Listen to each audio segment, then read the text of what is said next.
Mr. Fader from Fort Lee, New Jersey writes in and says, Dear Rosanna Dana, last Thursday I quit smoking.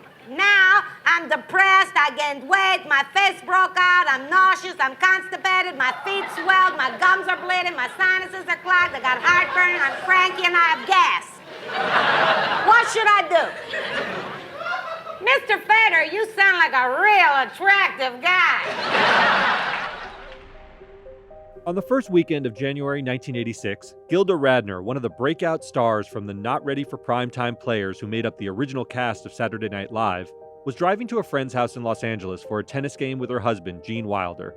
Famous couple, Wilder was comedy royalty in his own right after starring in a string of Mel Brooks classics like The Producers, Blazing Saddles, and Young Frankenstein, not to mention his turn as an eccentric chocolatier in the early 70s children's classic Willy Wonka and the Chocolate Factory, had only been married since 1984 and were still in the honeymoon phase, making a handful of movies together like The Woman in Red and Haunted Honeymoon.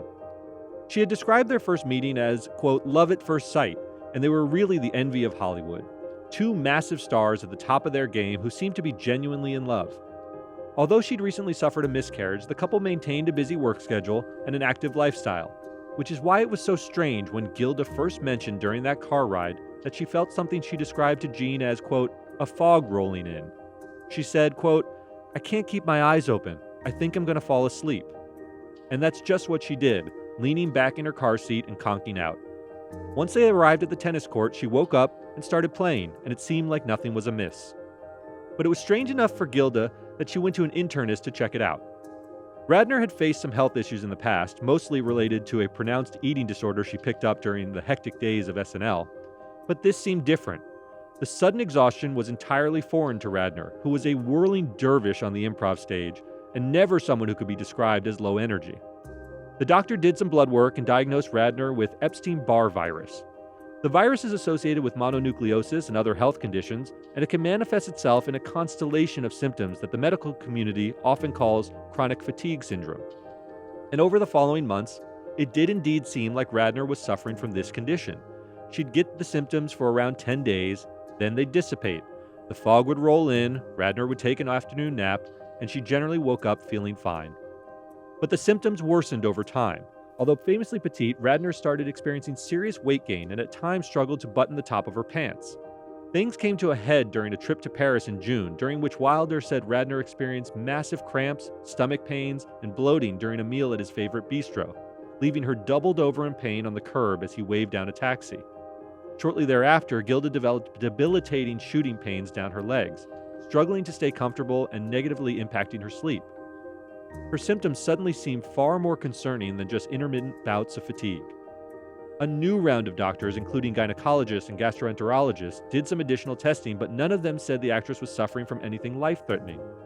Each of the doctors recommended that Radner, who was nervous and somewhat high-strung by nature, just try to relax. But Gilda knew something was wrong and kept worryingly asking the doctors if they'd checked for cancer. Finally, nearly 10 months after she'd first experienced the fatigue symptoms, Radner's internist ran some additional blood screens and found an irregularity in her liver function. Radner was hospitalized and told they discovered a malignancy. Gilda Radner had stage 4 ovarian cancer. By the time it was discovered, doctors scrambled to treat Radner. They operated on her just 36 hours later, removing a grapefruit-sized tumor and prescribing an aggressive regimen of chemotherapy. And for a period of time, there did seem to be hope. Radner lost her hair from the treatment, but handled it all with poise, grace, and humor. The same humor everyone had grown to love about her since her early days on the comedy scene. But on May 17, 1989, Radner was admitted to Cedars-Sinai Medical Center in Los Angeles for a CAT scan and was given a sedative to calm her anxiety. Wilder said she was raving, begging him to, get me out, I've got to get out of here. Wilder just calmed her, saying, you're okay, honey, I know. Doctors were concerned that in her weakened state, a sedative could put her into a coma, but they eventually had no choice and sedated her for the procedure. She would never regain consciousness. Just 3 days later, with Wilder by her side, she passed away. Gilda Radner was just 42 years old. I'm Derek Kaufman. I'm Jason Beckerman. And this is Last Days, Gilda Radner.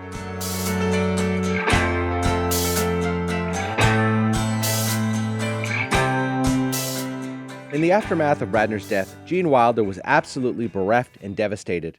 Unlike the sudden death of John Belushi, whose descent into drug addiction did little to buffer the shock of his unexpected death at the Chateau Marmont 7 years earlier, Radner never retreated from the public eye during her nearly 3-year battle with cancer, which gave everyone in her orbit, friends, family, and her legions of fans, a chance to confront the loss before it happened.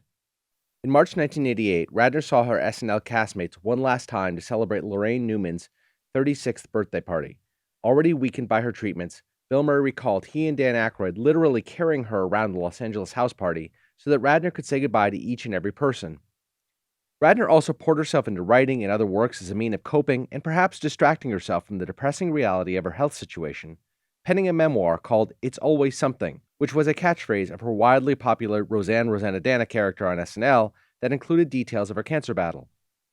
Life magazine also ran a famous cover story in March 1988 titled Gilda Radner's Answer to Cancer, Healing the Body with Mind and Heart, that profiled the actress, and she appeared on the popular It's Gary Shandling show in the same year.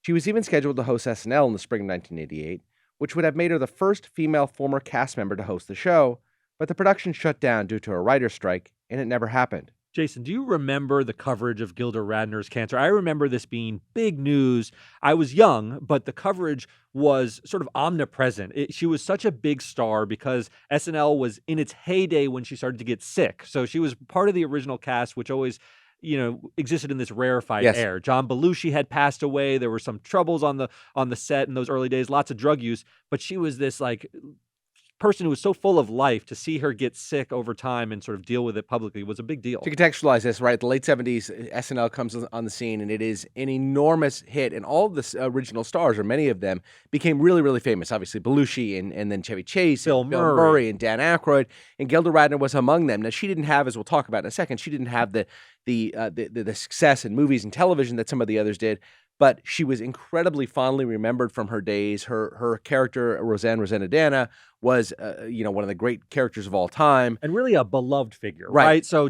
John Belushi was a brilliant genius, but he was a sort of prickly kind of guy. Well, and all the other ones that we mentioned became sort of a little bit difficult. The stories about them started to emerge. They lived these, drug-fueled lifestyles. Gilda Radner got married to another really famous actor and was living, by all accounts, sort of like an American Ideal lifestyle. And all of a sudden, this hits her, of all people. It was the one that lived a clean lifestyle. This hits her. Exactly. It was so sad when it was happening. Despite the ample coverage of her declining health, there was a sense of denial about the gravity of the situation from many of those closest to her. It just didn't feel real that such a bright light could be extinguished so early in life. News of Radner's death broke as Steve Martin was rehearsing for his role hosting the season finale of SNL, prompting the comedian to scrap his opening monologue and replace it with a re-airing of the 1978 sketch in which Radner parodied Fred Astaire and Sid Charisse in a dance routine from the 50s movie The Bandwagon. A clearly emotional Martin came out of the clip and gave her a simple and heartfelt tribute. When I look at that tape, I can't help but think how great she was and how young I looked. Gilda, we miss her. Radner's first husband, G.E. Smith, who was the SNL band leader at the time, wore a black armband throughout the episode in her honor. Unwilling to let her death be in vain, Gene Wilder committed himself to honoring her legacy by tirelessly raising awareness about cancer. He established the Gilda Radner Hereditary Cancer Program at Cedars-Sinai to push for early screening of high-risk individuals, including women of Ashkenazi Jewish descent, for cancer. Wilder also testified before a congressional committee that Radner's condition had been misdiagnosed because doctors failed to inquire more deeply into her family history, which would have revealed that her grandmother, aunt, and cousin had all died from ovarian cancer. There's also now a massive research database at the Roswell Park Comprehensive Cancer Center in Buffalo, New York, that helps track family histories and research the genetic risk associated with ovarian cancer. And in the wake of her death, a network of social clubs called Gilda's Clubs have sprouted up across the United States and Canada to offer support for people living with cancer, their friends, and family. It occurred to me as you were talking through the delayed diagnosis of her cancer and all the Epstein-Barr and everything else that she was initially diagnosed with. Medical technologies improved dramatically over the 36 years since she died. But yeah, we're here on the 35th anniversary, and it's so obvious. Years. Yeah, it seems that there was a real mistakes made. What right? a miss! I mean, this is the late '80s, so it is not as if she was right. We had advanced technology, and when you said that a grapefruit-sized lump was removed from her stomach, I mean, how do you miss that? It's incredible. When you read accounts of her decline, she was very nervous about it. Almost verging on hypochondria. She was a person who visited doctors, had a sort of anxiousness about her and her condition. When she got those fatigue spells, she was like, something's wrong with my body.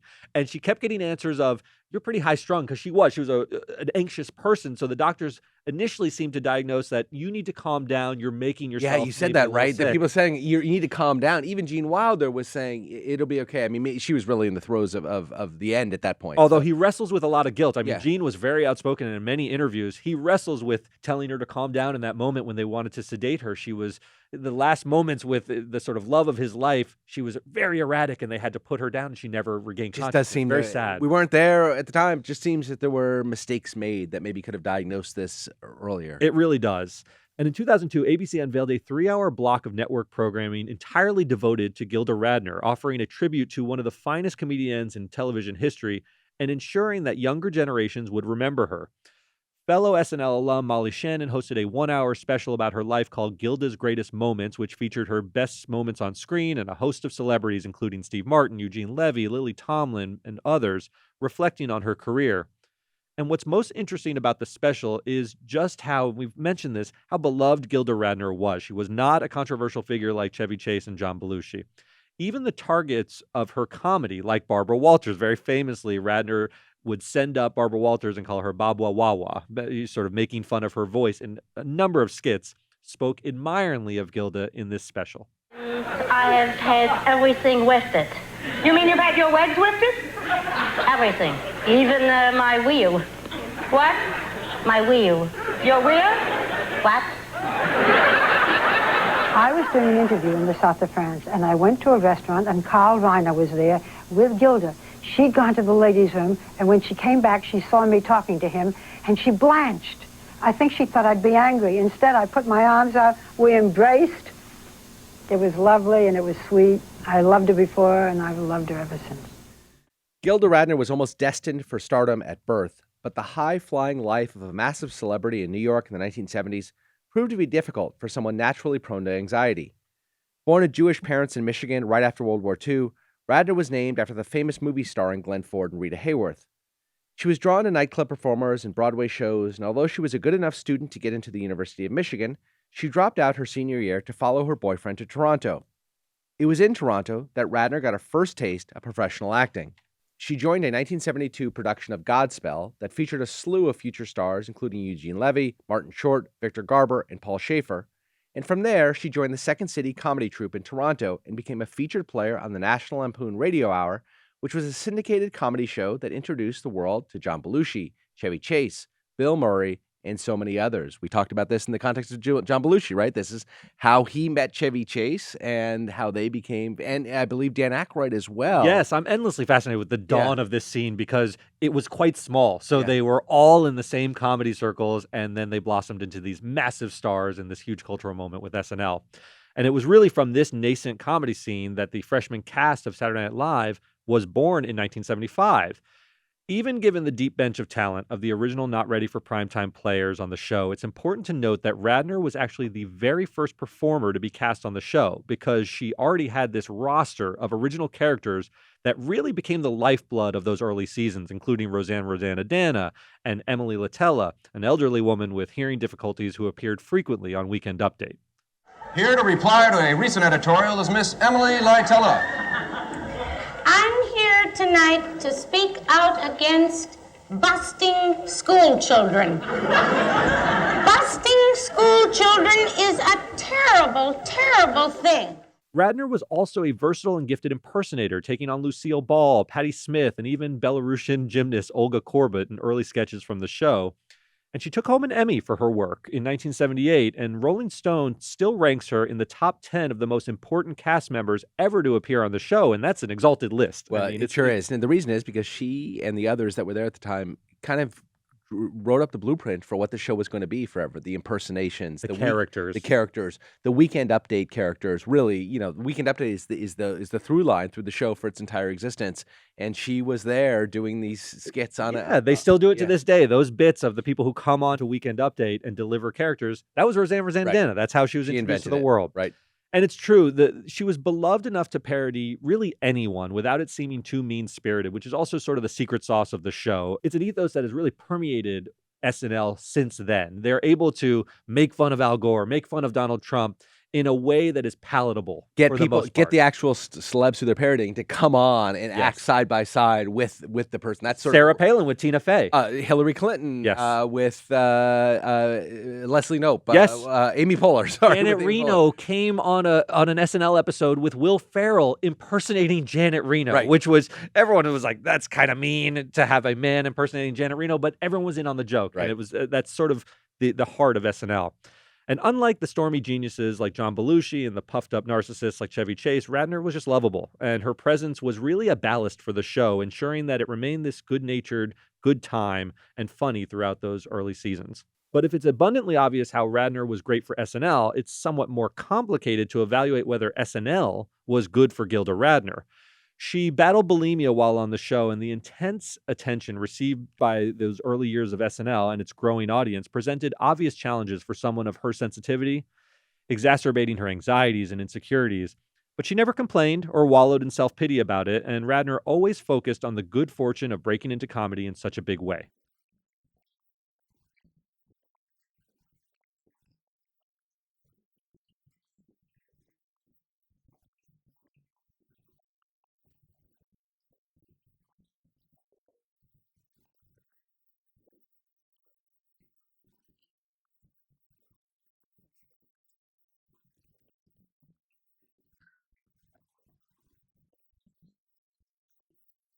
Nevertheless, and although she avoided the scourge of cocaine abuse on set, it was very clear that the stress of cranking out the weekly sketch comedy show took a tremendous toll on her. So Radner finally leaves SNL in 1980, and she tries to launch a film and stage career, but her transition to post-SNL life was not nearly as smooth as her fellow co-stars like John Belushi and Dan Aykroyd, who found immediate success with blockbusters like The Blues Brothers and Animal House. Her one-woman show on Broadway featured racier material than was permitted on SNL, allowing Radner to expand her comedic repertoire with songs like Let's Talk Dirty to the Animals. After some success as a stage act, Mike Nichols directed a film release of the show called Gilda Live, but it was a flop at the box office, and there was speculation that her career might be over. Castmate and friend Lorraine Newman attributed Radner's lack of success to directors and producers not knowing how best to utilize her talent. Newman said, quote, "The specific nature of her talent was she did characters, and she would probably have been better served if she had taken part in writing the things that she did. Instead, she appeared in middling projects like the 1980 comedy about a fictional U.S. president and his zany relatives called First Family. It featured an all-star comedy cast of Bob Newhart, Madeline Kahn, Radner, Fred Willard, and Rip Torn.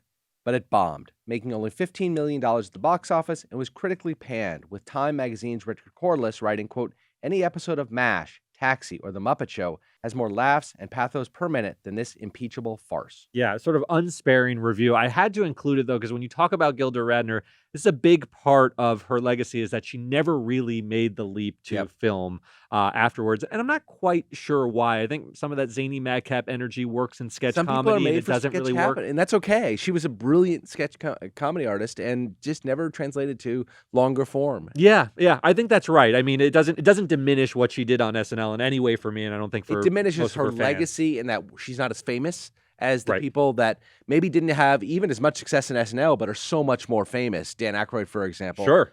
Because he had this huge movie career afterwards, and she just never accomplished that. She never found her Ghostbusters. Yeah. But then Radner met Gene Wilder while filming Hanky Panky, a Sidney Poitier-directed comedy thriller, and everything just changed. The movie was a flop, which happened to Gilda during this period, taking in just $9 million at the box office, but it was love at first sight for Gene and Gilda. Her marriage to G.E. Smith quickly deteriorated after this, and Wilder and Radner continued their professional collaboration with two more films, The Woman in Red and Haunted Honeymoon. Neither of those was particularly memorable, but the couple, who wed in 1984 and remained together until her death in 1989, were a true love story. It was a sort of magical love. Even during her life, Gilda would absolutely light up when asked about falling in love with Gene Wilder.